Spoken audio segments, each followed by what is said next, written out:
Hi, I'm Mollye Barrows, and I've been reporting on some of the saltier stories that surface in Northwest Florida for more than 20 years. Welcome to my investigative series, Gulf Coast Confidential. Going to the dentist already makes some people nervous. The tools, the teeth, the noise, it can set some folks on edge. While the logistics of treatment literally puts patients in a vulnerable position, lying in a dental chair with mouth wide open and looking up at this doctor who has power over your body and your well-being. Well, thankfully, most dental procedures go off without a hitch, and patients are better off for the visit. But that hasn't been the case, some say, for many in Pensacola who say one local dentist has abused, terrified, and terrorized them for years. This is armed to the teeth.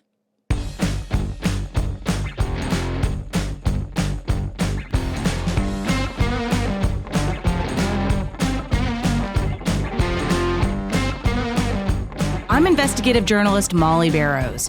For years, I've covered the stories that made headlines in Northwest Florida and all along the Gulf Coast. Murders, missing persons, and mysteries of all kinds. These cases are far from over for many victims because the full story has yet to surface. Join me for Gulf Coast Confidential, where I dive into the saltier side of the South and expose the lies, greed, and corruption that often weighs down the truth. It's time to turn the tide and get a shot at justice. On May 24th, 2022, Caroline West was preparing tools for an operation at Stamatolis Dental Center in Pensacola. She'd been a patient of Dr. Charles Stamatolis prior to working for him, and this was the 20-year-old woman's first real job in the professional working world. When she had trouble with one of the tools and wanted to know how it worked, she asked her boss for help, and she got a crude reply. Escambia Sheriff's Deputy T. Young wrote in his arrest report, quote, West said Stamatolis commented on how the tools go in and out and that he is very good at going in and out, end quote. The comment made her uncomfortable, but what came next made her even more so. She told deputies the 65-year-old man then grabbed her by the arm, hit her on her butt with an open hand, and hugged her. She finished her day at work without further incident, but more was in store for West the next day. The arrest report said, quote, West stated she was helping clean the bathroom when Stamatolis walked in the bathroom while she was in front of the sink and the mirror and shut the door. West stated once Stamatolis shut the door, he hugged her from behind and kissed her on the back of her head and then told her to now do it to him, end quote. West told the deputy she pulled away and ran out of the bathroom. She called her mom to come pick her up at the dental office and decided to do something other victims have said they were too afraid to do, filed charges against him. Escambia County Sheriff's deputies charged Stamatolis with battery over the incident, and since then, many more victims have come forward. One of them is Laura Creighton, a woman who worked for Stamatolis for a short time several years earlier, and she left over the same allegations of inappropriate touching and sexual harassment. Creighton has reported her case to authorities and retained counsel, but at first she was afraid to use her real name out of fear Stamatolis would hurt her or her family for speaking out. She did later testify at West's trial. Creighton said of Stamatolis, quote, in the very beginning, we really hit it off. And I thought in the interview we were going to have a professional relationship like you would with a doctor. Well, then it started getting really weird within the first week. He would bring coffees for everyone, but he would drink out of everybody's drink. He would tell you, you need to go get your hair done. Here's $100. I want it blonde. And I'm like, what's going on? This is so weird. The red flags were starting to raise within the first week, end quote. Laura Creighton said the problems only got worse. Creighton said, quote, there were many times he would take me into his office and make me uncomfortable by trying to kiss me, touching me, grabbing my hand and putting it on him. He would call me at 2 o'clock in the morning, rambling on about dentistry and how he was the god of dentistry. It got to the point where I hated to come to work and I would no longer come in early. I had codes with all the other dental assistants where we would never be left alone with him. We would have a coded message that we would call out on our headpiece that means, you find me wherever I am because I'm uncomfortable. Because he wouldn't wear his headset, but everybody else had to, except for his wife. He would always try to lure me to stay late, and I would tell him, I've got to go, I've got my baby, whatever I had to do to get out of there, end quote. A single mom, Creighton was separated from her husband at the time. She felt alone and said she was afraid to report her boss because she needed the job and was fearful of his reaction if she did. She said, quote, He makes it known that if you go against him and tell anyone, he will send the mafia after you. You'll never work in dentistry again. He'll ruin you. I mean, he threatens you. And his wife knows everything that goes on. She works in the office, but she turns the other cheek. People would tell her, but she's like, oh, you're all lying, end quote. Within weeks of starting her position with Stamatolis, Laura Creighton started applying for other jobs, but she remained vigilant, never to be alone with him. She said there are cameras in his office, but that he knew exactly where the blind spots were in the building, and that one day he tried to corner her at a location where there was no camera, in a small room upstairs. Quote, he's telling me, he's like, come in here and look, we can open up all this space, she said. And I'm standing back and he's looking back at me saying, come here, I'm not touching you. There's nothing wrong. I'm not touching you. He's telling me, why are you fucking scared of me? I'm not touching you. And he goes on to talk about how the competence of a man is when he gets bigger. And I call him by name and I'm like, no, doc.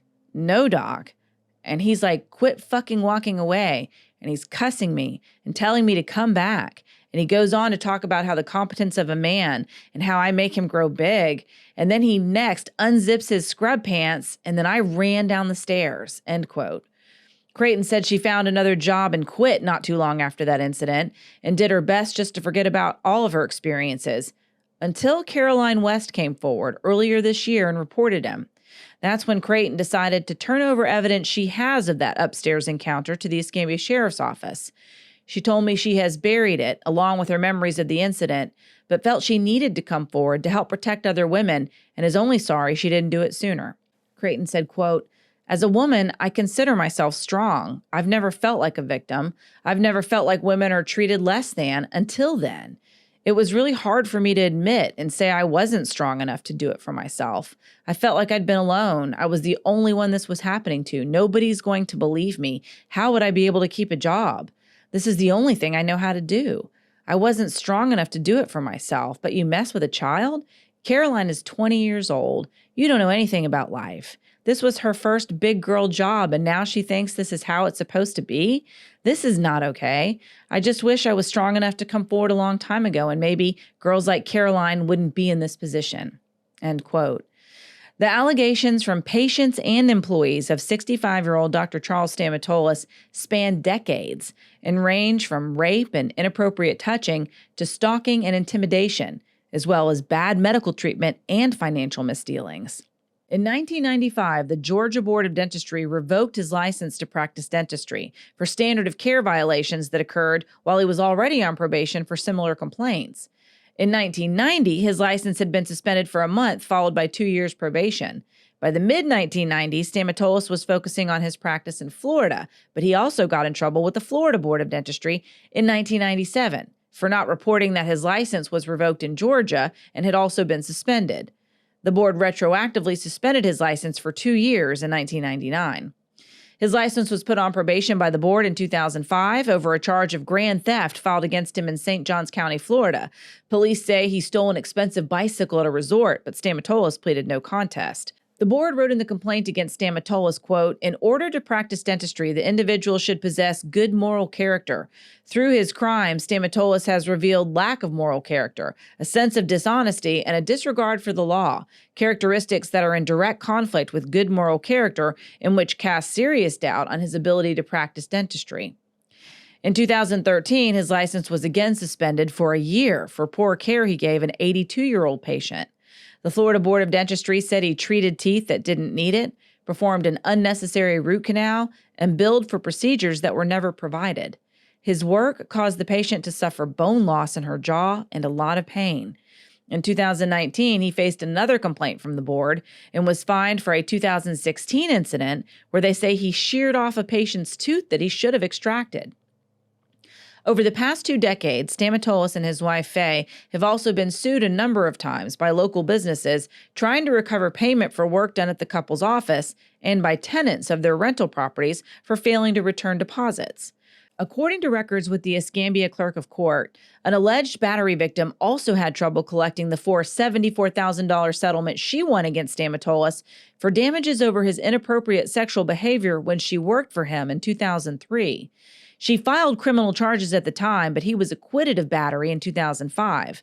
Another former employee also filed a civil complaint against Stamatolis in 2004 over his inappropriate sexual touching and lost wages, which she settled for $27,000. Now, in 2003 and 2005, the Escambia Sheriff's Office says he was also a suspect in 2 other battery cases, as well as a sexual battery case in 2007, but that there wasn't enough evidence to bring charges.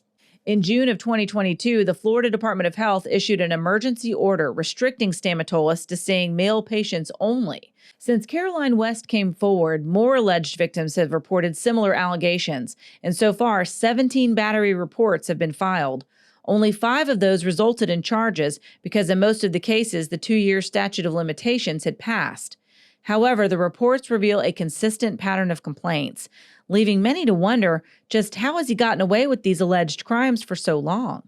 Some victims say they were too afraid to come forward before now because they say they were dealing with a man who called himself a quote-unquote god and carried himself and firearms like he was untouchable, above the law.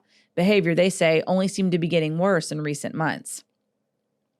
A patient of Stamatolis, Jerry Jones, also reported her doctor of 2 years for frightening sexually inappropriate behavior. The pretty blonde told deputies he came on to her so strongly and persistently in his office, she was afraid she was going to be raped. She said she already thought it was strange he had called her late at night after she had a tooth removed in March, and that he had seemed quote-unquote hyper, but his behavior in the office a couple of months later terrified her. No matter how much she resisted, she said, he repeatedly touched and complimented her, stroked her lips with his finger, and asked about her sex life, promising that he could, quote, satisfy her. He was like a god, end quote. Stamatolis' former employee, Laura Creighton, also said he told her he was a quote-unquote god of dentistry. And another former employee, we'll call her Karen, she doesn't want to use her name out of fear of retribution, said one morning he bought breakfast for the staff, taquitos from McDonald's, that he swung back and forth like it was his private part, and told them no one can quote-unquote fuck good like a Greek man can. Karen has also hired an attorney and is talking with authorities. She worked for Stamatolis over several years and said he was often inappropriate with staff and patients, but that she stayed because she was facing challenges in her personal life and she needed the good-paying job. She said it wasn't just touching, grazing, or grabbing them, but that he also regularly made sexual inferences in conversation, like quote-unquote drilling patients or using sexual terms to talk about dental equipment. Like Laura Creighton, she also said he regularly gave them $100 to get their hair and nails done like he liked. Laura and Karen also thought his behavior seemed hyper and even erratic at times. Karen said, quote, I've been there when he was falling asleep on top of patients, like he would just be doing dental work and he would be falling asleep during the procedure, end quote. Several of the victims who have come forward reported not only disturbing sexual behavior and inappropriate touching, but they believe they were knocked out with gas and wonder what happened while they were out.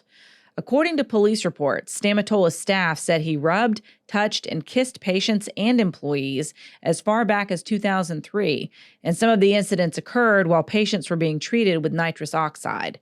More recently, deputies reported that one victim told them that in July of 2022, Stamatolis used gas on her because she was a little nervous, but he used too much for too long, causing her to become foggy and unable to recover or quote-unquote remember stuff that occurred during and after the procedure. The deputy stated, quote, the victim stated her face was swollen and distorted for a long time and was even told by one of Stamatolis' assistants, who assisted with her procedure, that Stamatolis used more gas than he needed to and for much longer than needed or required to do the procedure, end quote. The woman went on to say that she's continued to have memory problems since the visit. She also told investigators that she would press charges if it helps other victims of Stamatolis.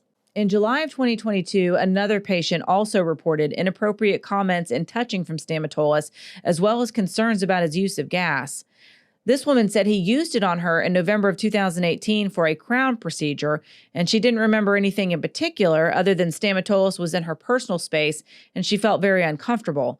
She said he used gas on her again in December of 2021 when she was getting another crown. The report said, quote, she remembers that when she woke up, Stamatolis was rubbing her bottom lip with his thumb. The victim stated it didn't feel like he was rubbing something off of her lip. It just made her feel very uncomfortable, end quote.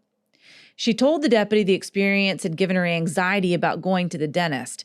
And while she knows she may not be able to press charges, she wanted to report the incidents to, quote, help other women coming forward with the same issues and incidents with Stamatolis, end quote.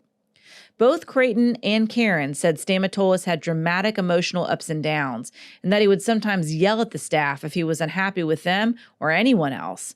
They also said he carried guns on him as well as in the trunk of his car. In November of 2016, an Escambia Sheriff's deputy arrested Charles Stamatolis for obstruction of justice without violence. The incident happened at a Pensacola car dealership where Stamatolis had been trespassed and told not to come back after a manager reported that, quote, on previous occasions, Stamatolis had been on the property and displayed firearms out of the trunk of a vehicle, end quote, the deputy reported. The same manager had told Stamatolis not to come back to the car dealership, and when she saw him back on the property that day, she called the sheriff's office. The deputy reports that Stamatolis saw him talking to the manager and began walking away when the officer approached him. The deputy told him to stop, and Stamatolis turned to face him, but he kept walking backward and said he was getting off the property and going to the sidewalk. The deputy again told him to stop, and again Stamatolis kept walking, at which time the officer began to run toward him. He said Stamatolis fled from him until he realized the deputy had caught him. The report stated, quote, due to his having just fled from me and the manager's statements that he had previously displayed weapons in a threatening manner, I attempted to detain him in handcuffs for the duration of the investigation, end quote. The report also said Stamatolis tried to pull away from being handcuffed and that the deputy then used a quote-unquote hammerlock takedown, which was successful in getting him to the ground. Another officer came to assist in the arrest. Stamatolis' former employee, Karen, said the dentist came to work wound up about that incident. She remembered, quote, whenever he got kicked off of Sandy Sansing's property, and so he said body slammed to the ground because he was resisting arrest, he came into a meeting and put a gun on the table, and he said, if anyone wants to F with me, look what I got coming for them. And that same year, we had a Christmas party at his house, and he had guns all in his library. He had what looked like a long missile launcher on prong stands on the floor, end quote. Laura Creighton also said Stamatolis carried a handgun on his belt loop and that other staff had reported seeing guns in the trunk of his car. She said he was strong, and at 6 foot 2 inches tall and 210 pounds, she believed he wasn't carrying a gun for a safety, but because she thought he liked to intimidate people.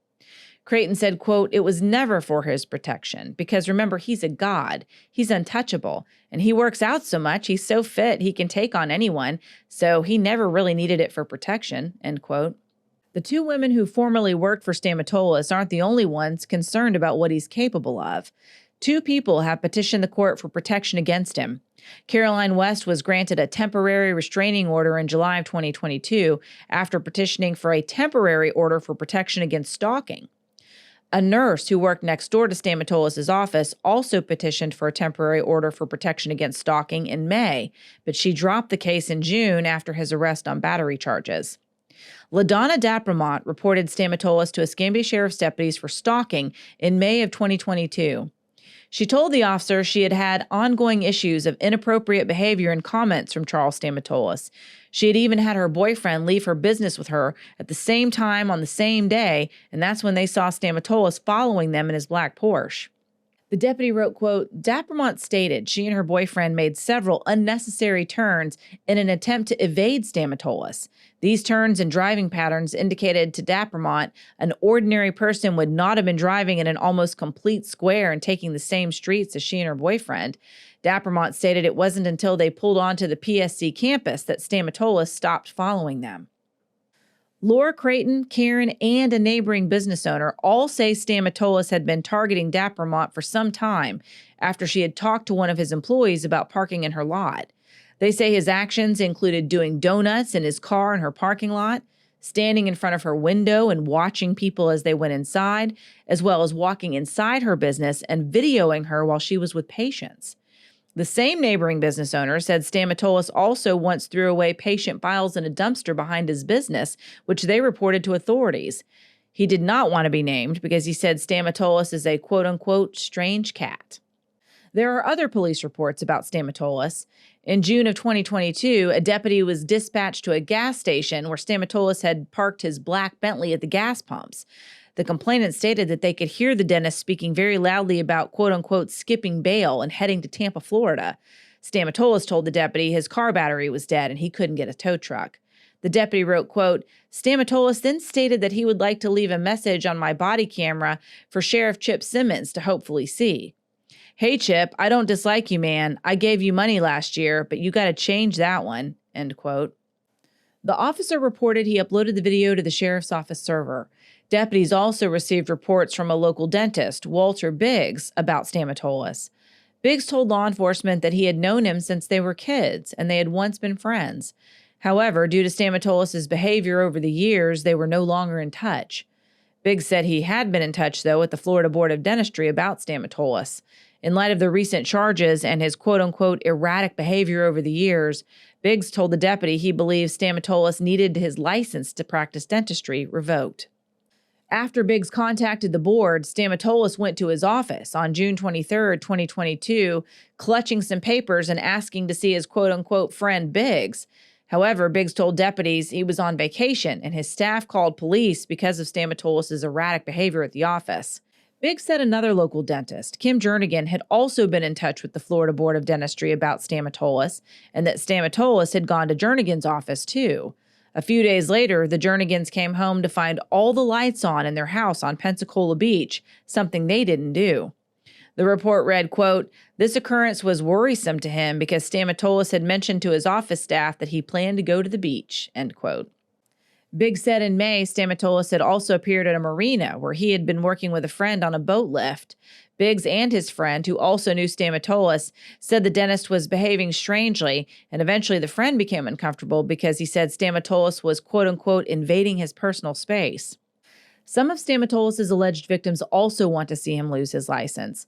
They say the long-term effects of his actions have impacted them professionally and personally, and they're still fearful of him because he has gotten away with so much for so long, saying someone who doesn't fear reprisal can be dangerous. I called Stamatolis' attorneys, but they have not commented on his case. Stamatolis has denied the charges against him and has several upcoming court dates on his cases. The Florida Board of Dentistry refers media calls to the Florida Department of Health, which hasn't said much about the ongoing investigations. The victims say it is past time for Stamatolis to be held accountable. Laura Creighton said, quote, we want it to stop. We don't want anybody else to go through this. I want him to never be able to do this to another patient, another employee, or another woman again. And I'm scared to death that the judicial system is going to fail us, end quote. Stamatolis' first trial for battery against Caroline West ended in a mistrial over witness testimony, but he was convicted in October of 2022 when he was tried again and sentenced to 9 months in jail. Later, in March of 2023, the state attorney's office decided not to prosecute Stamatolis on a third-degree felony battery charge for allegedly grabbing a 74-year-old woman's face and kissing her. Quote, the victim is satisfied with the sentences and results in other cases and matters and wishes to avoid the necessity of testifying, end quote, the court document states. For now, Stamatolis is in the Escambia County Jail on a $15,000 bond for violating his probation because he went to Mobile, Alabama, he said, to shop for a car for his wife, and he called it an emergency. We'll continue to follow this case. Thank you for joining me for Armed to the Teeth on Gulf Coast Confidential. You can find this and other stories in the series on Apple, Spotify, YouTube, and wherever you listen to your favorite podcast.